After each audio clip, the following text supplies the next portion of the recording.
खबर असम के जिला सोनितपुर से है, जहां असम के सोनितपुर जिले के अंतर्गत 66 नंबर बोरछला विधानसभा क्षेत्र के बांसबेरा ग्राम पंचायत के एरासूती एराबाड़ी गांव में बेलसिरी नदी और उसके आसपास के इलाके में लोगों को नुकसान पहुंचाने वाले अवैध खनन को बंद करने की मांग को लेकर आज दोपहर 1 बजे स्थानीय किसानों और ग्रामीणों ने जोरदार विरोध प्रदर्शन किया।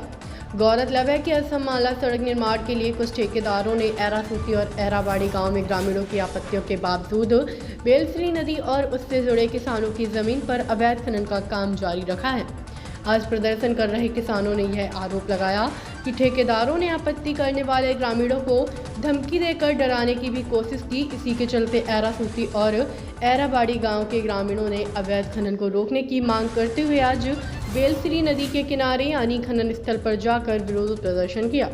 प्रदर्शनकारियों ने बेलसरी नदी और उसके किनारे के इलाकों में अवैध खनन बंद करो, एरासूती और एराबाड़ी गांव में नुकसान पहुंचाने वाला अवैध खनन बंद करो, ग्रामीणों को सुरक्षा दो, ठेकेदारों की मनमानी नहीं चलेगी, अवैध खनन करने वाले ठेकेदार होशियार रहें, हमारी मांगे न्याय संगत है, असम सरकार सुन ले जैसे नारे लगाकर माहौल को गुंजायमान कर दिया। असम से न्यूज़ नेशन 81 संवाददाता प्रशांत बैसे की रिपोर्ट। এৰাবাৰীৰ বেলখিৰি নদীত যি অসমমালা পথৰ কাৰণে খনন কাৰ্য চলাই থকা হৈছে, এই খনন কাৰ্যৰ বিৰুদ্ধে আজি আপোনালোকে প্ৰতিবাদ সাব্যস্ত কৰিছে, কি ক'ব? হয়, এতিয়া ক'ব লাগিব যে আমাৰ বেলচিৰি নদীখনত যিটো অবৈধ খনন তেখেতে খান্দি নিছে, বৃহৎভাৱে দুইটা পক্ষ দুটা গাঁৱত আমাৰ বৃহৎ এটা মানে এই খননৰ জৰিয়তে বৃহৎ এটা ক্ষতি হ'ব। এইকাৰণে আমি ৰাইজে আজি আহি পেলাই ইয়াত আমি প্ৰতিবাদ সাব্যস্ত কৰিছোঁ। আৰু মই এটা কথা ক'ব বিচাৰিছোঁ, যিবিলাক ঠিকাদাৰে ইয়াত কাম কৰি আছে জোৰ জবস্তিকে ৰাইজৰ বাধাবিলাকো নামানে তেখেতে, কিন্তু গৰাখহনীয়াৰ সৃষ্টি হ'লে সেই সময়টোত কোনো ঠিকাদাৰ সেই সময়ত ওলাই নাহে। বিপদৰ সময়ত যিবিলাক দুখীয়া মানুহৰ ঘৰ দুৱাৰ ভাঙিব লগা হয়, সেই সময়ত আমাৰ এই এৰাবাৰীৰ ৰাইজবিলাকেই এইখিনি সমস্যা সমাধান কৰিব লগা হয়। গতিকে মই ঠিকাদাৰবিলাকক অনুৰোধ জনাইছোঁ যে আপোনালোকে অবৈধ খননটো বন্ধ কৰক, আৰু যিখিনি বেলচিৰি নদীৰ মাজমজিয়াত যদি আছে আপোনালোকে কাম কৰি আছে, সেইখিনি আমাৰ ক'ব লগা নাই।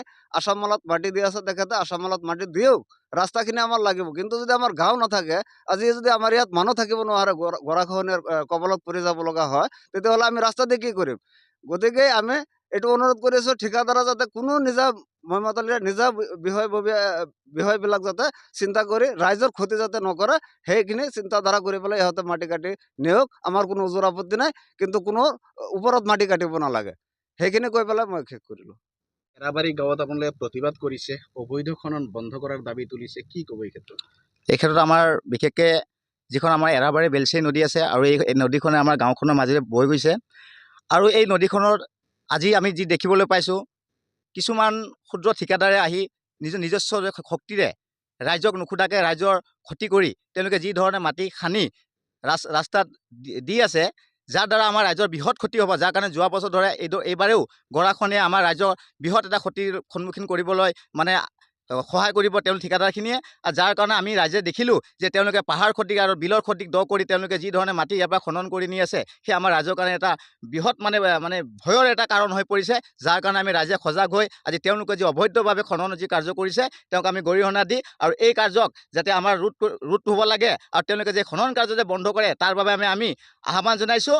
আৰু এই ক্ষেত্ৰত আমাক চক্ৰ বিষয়া হওক, আমাৰ তেওঁলোকে যাতে সহায় সহযোগিতা কৰে, সেয়ে আমাৰ বিষয়লৈ আহ্বান থাকিল, আৰু ঠিকাদাৰ পক্ষলৈ আহ্বান থাকিল, তেওঁলোকে যাতে ইয়াৰ পৰা আমাৰ অবৈধ খনন যি আছে সেই খনন কাৰ্য সম্পূৰ্ণৰূপে বন্ধ কৰি ইয়াৰ পৰা যাতে আমাৰ কোনো ধৰণৰ এগাৰীও মাটি নিয়ে তাৰ বাবে তেওঁলোকে যাতে ব্যৱস্থা কৰক।